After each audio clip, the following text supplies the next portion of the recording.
A new row is brewing in the Labour Party, and this time it concerns drugs.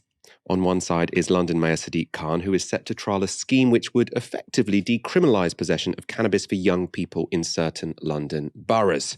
According to the plan, 18 to 24-year-olds caught in possession of cannabis in the boroughs of Lewisham, Bexley and Greenwich will not be arrested or prosecuted, but rather taken home and referred to counselling services.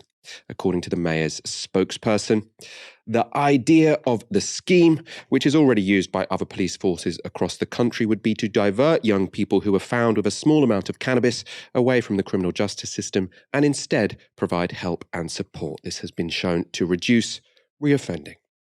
On the other side of Labour's drug bust-up is the former Director of Public Prosecutions and party leader, Keir Starmer.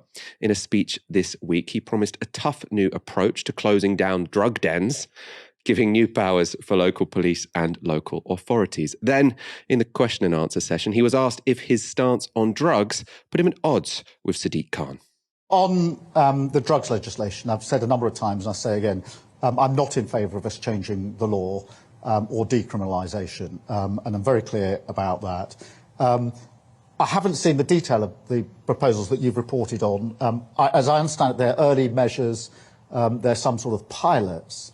Obviously, we'll look at those, but I'm very clear that we're not in favour of changing the drugs laws, and that's why I said what I said in my speech. Yes, when it comes to drugs, Keir Starmer has been clear. Labour will be just as tough as the Tories, who have declared their own war on middle-class drug use. Indeed, Downing Street responded to Khan's plans in a similar way to Starmer. A spokesperson said, "We have absolutely no intention of decriminalising dangerous and harmful substances for recreational use." That's right, on drugs policy, you couldn't fit a Rizzler paper between the stances of Johnson and Starmer. So why is Starmer so uncompromising on drug policy? It's yet to be explained, but it does break with a slogan they've trotted out a lot over the past 2 years, that a Labour government would follow the science. Because when it comes to drug policy, the evidence is clear. Treating drug use as a public health issue instead of a criminal justice one is what works. We've talked about this at length on previous episodes, but to remind you, there is only one country in Europe where possession of all drugs, not just cannabis, have been decriminalised. It's Portugal. They made the bold move in 2001, and these were the results. Deaths from substance abuse have fallen in Portugal over the past 15 years. In the UK, they have increased. They are now at least double the rate here than they are in Portugal. Naturally, criminalisation, which leads to marginalisation, has also dropped in Portugal. That's in contrast to the rest of the EU. Dahlia, the evidence, the science backs Khan. What is Keir Starmer playing at? What's driving the man? Cowardice. I think it's cowardice. It's the absolute fear of sticking his neck out in any way, shape or form. And I just want to, and you've touched on this, but I just really want to emphasize here how far behind the UK is in this conversation. When compared to, the US, to Europe, there is some level of decriminalization of personal possession of cannabis in not only in an increasing number of states in the US, but we have some form of it in Portugal, in Belgium, in Switzerland, Spain, the Netherlands, Malta, Luxembourg, Croatia, Italy, Austria. All these countries, we have some form of decriminalization of personal possession of cannabis. And it's not even, this isn't even about decriminalizing all drugs, which, has happened in some parts of the world, like Portugal famously. It's about decriminalizing the personal possession of cannabis, a drug that we know is not really any more dangerous than alcohol. It's such an incremental position.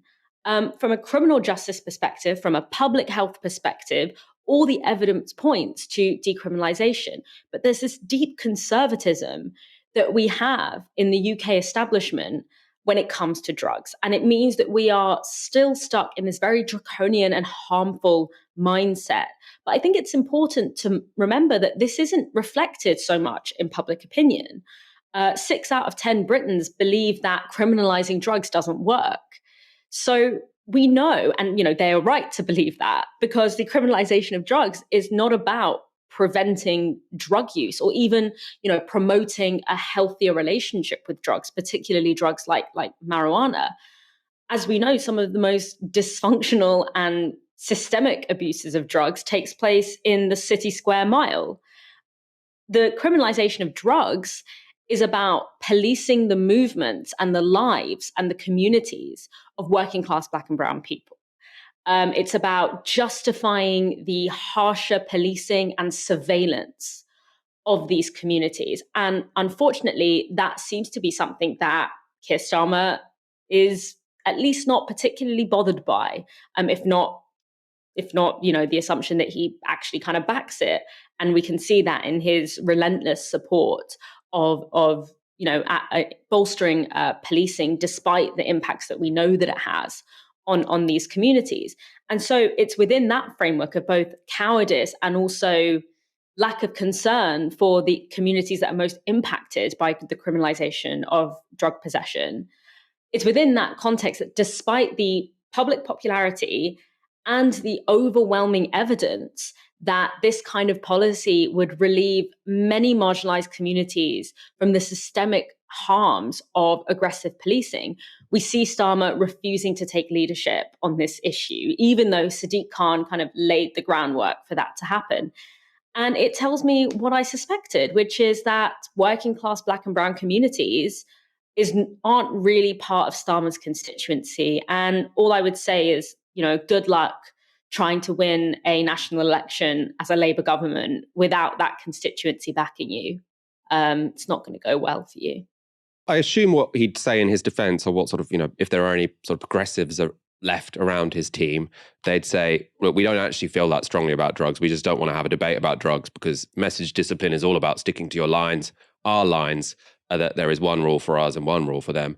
Our lines are that the cost of living is increasing, and our lines is that, they've screwed over the NHS. So we don't want to get sidetracked into a debate about drugs, or I think recently it was also about sort of criminalization of sex work, all these sort of issues that Labour think we don't want to have that conversation. We don't want to have that debate.